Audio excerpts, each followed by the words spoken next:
तो सरकार ने हमें इतनी बुरी बेरहमी से मारा गया हम लोगों को। इनको शर्म नहीं आई गवर्नमेंट को, पूरी भी एक लड़की की मतलब इज्जत ही, मतलब तुमने ऐसे सब नीलाम कर रहे हो तुम, मतलब इतनी बदतमीजी से हमारा वो किया, शोषण किया गया कल। 8,000 पे हमारा जो पेमेंट है, तो सर इससे हमारा घर नहीं चलता है। अभी नौकरी है कि निकाल दिया है? निकाल दिया है। अच्छा। हाँ, हमें निकाल दिया, पहले हमें रख लिया गया, फिर हमें निकाल दिया गया। तो पुलिस वालों ने धक्का मार के हमें बाहर निकाला इमरजेंसी से, किसी के कपड़े फाड़े, किसी के लात घुसे चलाए। तो सर ये बहुत बड़ा हमारे साथ में घोर अन्याय है। चिकित्सा मंत्री के पास जाते तो वही इग्नोर करते, और इग्नोर वही मतलब सुनवाई नहीं करते, इस तरीके से आश्वासन नहीं देता है। लेकिन यहाँ जो ये सोच रहे हैं कि एक ही दीपक गया, यहाँ जितने हटाए गए हैं वो सारे दीपक हैं। एसएमएस मेडिकल कॉलेज के अंदर मैं अभी हूँ। फिलहाल नर्सिंग कर्मी मेरे पीछे आप देख सकते हैं बहुत बड़ी संख्या में धरने पर बैठे हैं। जयपुर के सांगनेरी गेट के पास स्थित महिला चिकित्सालय में एक संविदा कर्मी थे दीपक खारवाल, जिनको सरकार द्वारा एक आदेश निकाला गया और उस आदेश के तहत उनको नौकरी से निकाल दिया गया। करीब करीब 6,500 संविदा कर्मी ऐसे थे जो प्लेसमेंट एजेंसियों के जरिए इन मेडिकल कॉलेज और हॉस्पिटलों में नौकरी कर रहे थे। उन सभी संविदा कर्मियों को एक झटके में सरकार ने बाहर निकाल दिया और उसके बाद से जो है वे लगातार धरने पर बैठे थे दीपक खारवाल। लेकिन जैसे ही वो शुक्रवार के दिन दोपहर को अपने कमरे में जाते हैं और वहाँ जाकर के जो है जहर खा लेते हैं, उसके बाद उनके जो साथी होते हैं वो उनको जो है बेहोशी की हालत में उस कमरे से निकालते हैं और हॉस्पिटल पहुँचाते हैं, लेकिन हॉस्पिटल में उनकी मौत हो चुकी होती है। तो तमाम जो चीज़ें हैं वो हमारे सामने हैं। एसएमएस मेडिकल कॉलेज का ये मुख्य गेट है, मुख्य कैंपस है और उसके सामने करीब करीब सैकड़ों की संख्या में नर्सिंग कर्मी जो हैं फिलहाल यहाँ पर धरने पर बैठे हैं। दीपक खारवाल के परिवार में उनकी गर्भवती पत्नी है और उनकी एक 4 साल की बेटी है, वो जो उनको पीछे छोड़ गए हैं। एक अकेले परिवार में कमाने वाले थे और उसके बाद जिस तरीके की स्थितियाँ बनी वो वास्तविकता में बहुत दुखदाई है। अब सवाल ये है कि नर्सिंग कर्मी जो है लगातार काफ़ी समय से परमानेंट किए जाने की मांग कर रहे हैं, भर्ती निकाले जाने की मांग कर रहे हैं, लेकिन अब तक जो है उनकी मांगों को लेकर के कोई ठोस समाधान जो है नहीं निकल पाया है। हमारे साथ कुछ नर्सिंग कर्मी है, बात करेंगे। सर, क्या नाम है आपका? मैं रवि कुमार सेन, जेकेलॉन से निविदा स्टाफ।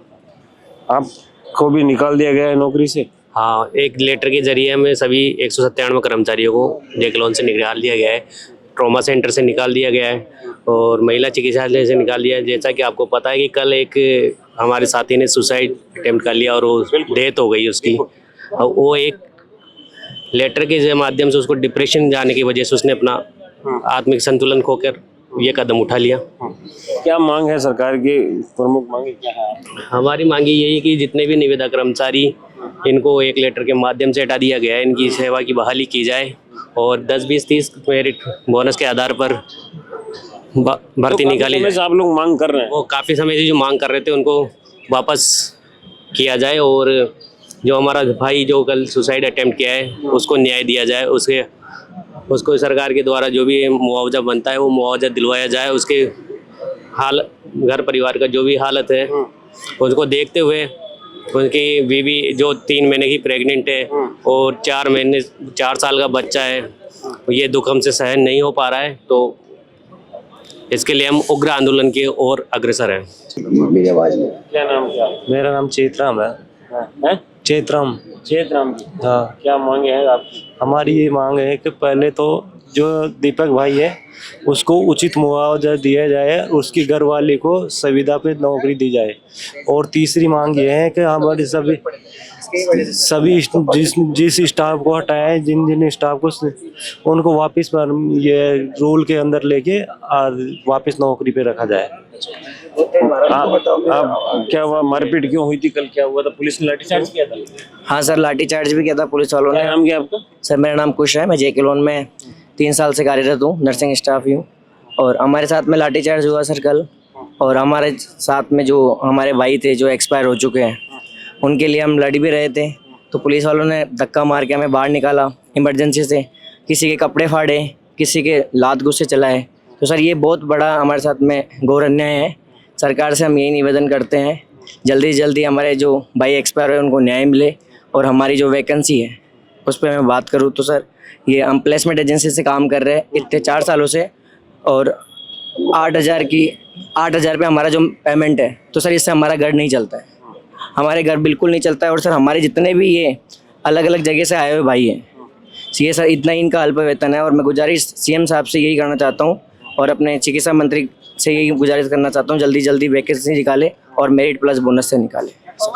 तो क्या मांगे हैं, क्यों धरने पर आप लोग बैठे हैं? काफी समय से मैं धरना बाहर भी देख रहा था और अब धरना जो है अंदर आ 2 गया। साल से चल रहा है धरना तो। हाँ, मैं भी 2 साल से ही कवर कर रहा हूँ, मैं इसलिए बोल रहा हूँ। हाँ, हमको 4-5 साल हो गए यहाँ संविदा पे नौकरी करते हुए। अच्छा, तो मांगों पर सहमति बनती नजर नहीं आ रही? नहीं आ रही, बिल्कुल नहीं आ रही। अच्छा, यात्रा लेके जाते हैं उसको वैसे ही ठुकरा देते हैं। उस दिन शहीद स्मारक पे लेके गए थे, वहाँ भी लाठीचार्ज वगैरह सब कुछ किया है उस दिन हमारे साथ, तब भी कोई भी साथ नहीं आता। उस दिन तो भजन लाल की थी ना वो यात्रा, वहाँ से लेके आए थे गोवर्धन पुलिस का लोटा साहब के लोग। हाँ, हाँ। कोई नहीं सुनते हमारी तो। आपका क्या नाम है मैडम? आप बात नहीं करेंगे? क्या नाम है आपका? है? मेरा नाम गीता जाट, हाँ, आप कहाँ पदस्थ हैं अभी? महिला चिकित्सालय में। अभी नौकरी है कि निकाल दिया है? निकाल दिया है। अच्छा, अब क्या बैठे हैं रोड पे। अच्छा, कितना मेहनताना मिल रहा था आपको? 7,500। 7,500। और अब नौकरी से निकाल दिया है। कितने साल से नौकरी कर रहे थे आप प्लेसमेंट? 4 साल से। 4 साल से एक ही जगह पर? हाँ। और अब क्या आदेश में क्या कहा गया आपको? सेवा समाप्त हो गई आपकी। अच्छा, अब आपको अगर वापस नौकरी पे लगना होगा तो क्या करना पड़ेगा? धरना देना पड़ेगा। अच्छा, जो दे रहे हैं आप? हाँ, ये तो भर्ती को लेकर के क्या मांगे हैं आपकी सरकार से? यही बस 10, 20, 30 बोनस पे, मेरिट बोनस पे वैकेंसी है। अच्छा, हाँ, और हमें हमारी नौकरी वापस मिले। लक्ष्मी। हाँ, तो क्या मुझे मांगे क्या है आप लोगों की? कितने साल से आप नौकरी कर रहे हैं? हम 4 साल से नौकरी कर रहे हैं अजय के लोन में। अच्छा, अभी निकाल दिया नौकरी से? हाँ, हमें निकाल दिया। पहले हमें रख लिया गया, फिर हमें निकाल दिया गया। हमें बोला भी नहीं गया, अचानक से ऐसे नोटिस डाल दिया कि तुम लोगों को हटा दिया जाता है। फिर कल भी हम लोग यहाँ मेडिकल कॉलेज आए थे, ना हमारी कोई सुनवाई हुई, ना हमें कुछ नोटिस दिया गया। फिर उसके बाद हमारे साथ वाले ने सुसाइड कर लिया नौकरी के चक्कर में ही, क्योंकि अचानक से निकाल दिया गया उसको।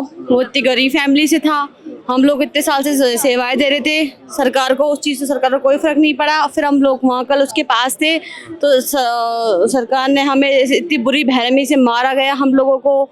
हम लोग किसी के हाथ फ्रैक्चर कर दिया, किसी को डंडे मार दिए, कपड़े तक, एक नर्सिस के कपड़े तक इन्होंने फटवा दिए। इनको शर्म नहीं आई गवर्नमेंट को, पूरी भी एक लड़की की मतलब इज्जत ही, मतलब तुमने ऐसे सब नीलाम कर रहे हो तुम, मतलब इतनी बदतमीजी से हमारा वो किया, शोषण किया गया कल।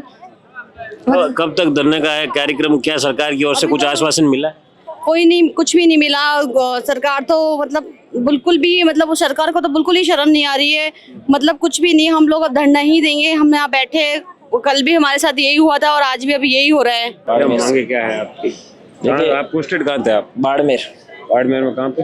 बाड़मेर राजकीय आयुर्विज्ञान महाविद्यालय बाड़मेर। अच्छा, आपको भी निकाल दिया नौकरी? जी, पिछले 7 दिन से हम जो वहाँ बाड़मेर में लगातार हमारा धरना प्रदर्शन चल रहा है। आज भी हमारे वहाँ भाई दीपक को श्रद्धांजलि देने के लिए श्रद्धांजलि सभा का आयोजन किया गया है और बाड़मेर से हम करीब 40 से 50 साथी जो आज इस जयपुर में भी सम्मिलित हुए हमारी मांगों को लेकर। जिस तरह भाई दीपक ने अपनी सेवा समाप्ति से आहत होकर जो आत्मदाह किया है, उससे राजस्थान भर के नर्सेज में आक्रोश व्याप्त है, जिसको लेकर जिला स्तर पर कई प्रकार के जो है विरोध प्रदर्शन चल रहे हैं। आज जिस प्रकार सारे संगठन ने मिलकर प्रदेश व्यापी आह्वान किया है, कल से जो धरना प्रदर्शन यहाँ जयपुर में होगा, इसलिए हम बाड़मेर के धरना प्रदर्शन को भी हम जयपुर में शिफ्ट करने की बात हमारी चल रही है। समय रहते सरकार यदि हमारी मांगों को नहीं मानती है तो आने वाले समय में इस आंदोलन को और उग्र करेंगे। और मैं ईश्वर से अरदास करता हूँ कि जिस तरह दीपक ने अपना जो ई लीला समाप्त की है, ऐसे कोई और भाई ना करे, इसलिए सरकार समय रहते हमारी मांगों पर सकारात्मक निर्णय ले, जिससे राजस्थान के जो नर्सेज है जो बेरोजगार हो गए हैं, उन्हें वापस रोजगार मिले और अपना परिवार का संचालन जो अच्छे से कर सके। एक बड़ी बात है, कल पुलिस ने यहाँ पर लाठीचार्ज किया था, आप भी यहीं थे क्या? नहीं, मैं आज सुबह ही बाड़मेर से आया हूँ। मैं 500 किलोमीटर दूर है तो हम आज ही पहुँचे हैं। बाड़मेर में भी कितने लोगों को निकाला गया? 161 लोगों। आपकी उसी और हमारे हाँ बस एक है, सेम जगह से। अब ये जो लगातार आप लोग यात्रा भी निकाल रहे हो, नर्सेज एसोसिएशन एक वहाँ भरतपुर से लेकर के जयपुर तक यात्रा निकाली, क्या कुछ उसमें से कुछ निकला? देखिए, लगातार हम 1 साल से हमारे जो नियमितीकरण की मांग थी, जो कई सालों से नियमितीकरण की जो प्रथा चल रही है, मेरिट और बोनस अंक के आधार पर जो संविदा पे काम कर रहे नर्सेज है उनको नियमित किया जाए, उसको लेकर हम 1 साल से लगातार कई जगह पर प्रदर्शन कर रहे हैं, धरना कर रहे हैं, रैलियां भी निकाल रहे हैं, लेकिन अभी तक कोई सकारात्मक आश्वासन नहीं मिला। उसके बदले जो राजस्थान में संविदा पे जो नौकरी कर रहे थे हमसे वो भी छीनी जा रही है। ये एक तरह से राजस्थान सरकार की जो हठधर्मिता है, ये कदापि जो हम इसको लागू नहीं होने देंगे। राजस्थान सरकार समय रहते चेत जाए, नहीं तो आने वाले समय में इसका जवाब देना भारी पड़ेगा। चिकित्सा मंत्री के पास गए थे आप लोग? चिकित्सा मंत्री के पास जाते तो वही इग्नोर करते और इग्नोर वही मतलब सुनवाई नहीं करते, इस तरीके से आश्वासन नहीं देता है।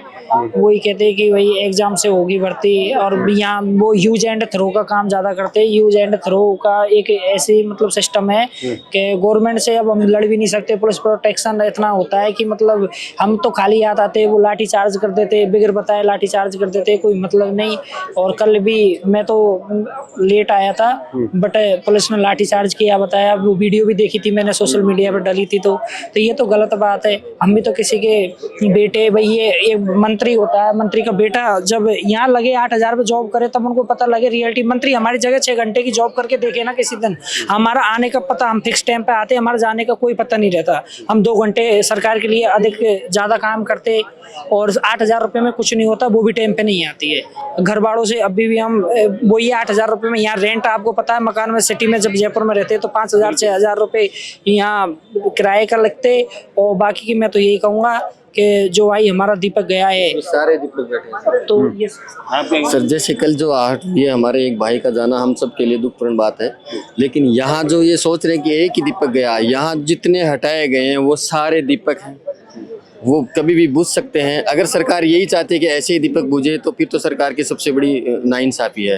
लेकिन वो ये क्यों नहीं सोच रहे कि जो सेवाएं दे रहे हैं, हमारे साथ खड़ी हैं, नर्सेज सेवा होती है एक समाज सेवा, वो दे रहे हैं, उनके साथ हम अचानक से बिना कोई सूचना के तुरंत कह दें कि कल से सेवा समाप्त है, उनकी जगह वही संविदा वाले दूसरा लिए जा रहे हैं। तो इसमें उसकी गलती क्या है? कोई कंप्लेन है? कोई कुछ नहीं है। तो इस तरह सरकार का नाइंसाफ़ी का है। और एक चीज़, ये आज से कल से नहीं हुआ इस भाई के साथ, ये धीरे धीरे क्या करते हटाए जा रहे हैं। सबसे पहले मेडिकल कॉलेज में हमारे साथ हुआ था 10 अप्रैल को। 10 अप्रैल को गए हम साइन करने, बोले कि कल से साइन नहीं, आज से साइन नहीं होंगे। उस दिन से लेके हम प्रयास रहते हैं, बार बार सर, प्रिंसिपल सर से, एमएस सर से मिल रहे हैं, लेकिन हमें आश्वासन कुछ नहीं है। मेरे पास सीट नहीं है, मेरे पास जॉब नहीं है, मेरे पास बजट नहीं है। तो ये बजट जो 800 लोग और लिए जा रहे हैं राज्य में, उनके वो बजट कहाँ से आया?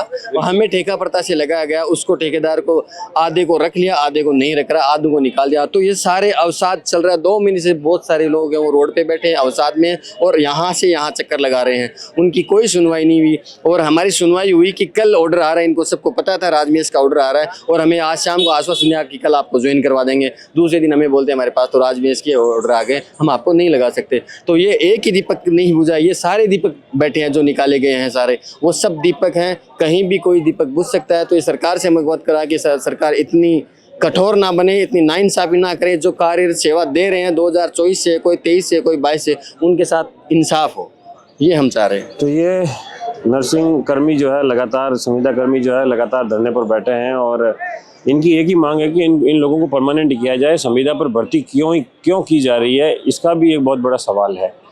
तो चिकित्सा मंत्री के तेवर, आप लोगों ने चिकित्सा मंत्री का वीडियो भी देखा, किस प्रकार से चिकित्सा मंत्री जो प्रसूताएं बीकानेर के पीबीएम हॉस्पिटल में भर्ती हैं, इलाज के दौरान जिस प्रकार की अनियमितताएं बरती गई, उनकी लीवर, उनकी जो किडनी है वो कहीं ना कहीं खराब हुई। उससे पहले कोटा के अंदर ये जो हादसा हुआ जिसमें 4 प्रसूताओं की मौत हो गई थी।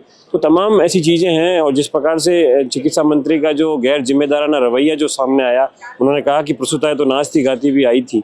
तो इससे ये अंदाज़ा लगाया जा सकता है कि राजस्थान की चिकित्सा व्यवस्था जो है फिलहाल वेंटिलेटर पर है, और संविदा कर्मियों के भरोसे या संविदा कर्मियों को हायर करके अगर आप चिकित्सा व्यवस्था चलाना चाहते हैं तो कहीं ना कहीं जो है इन लोगों के साथ भी, इन जीवन के साथ जो है वो खिलवाड़ है। अब देखना ये है कि सरकार संविदा कर्मियों के लिए भर्ती कब निकालती है या इन लोगों को कब नियमित करती है, ये भी एक बहुत बड़ी और देखने वाली बात होगी। लक्ष्मीनारायण के साथ राकेश चौधरी, जयपुर।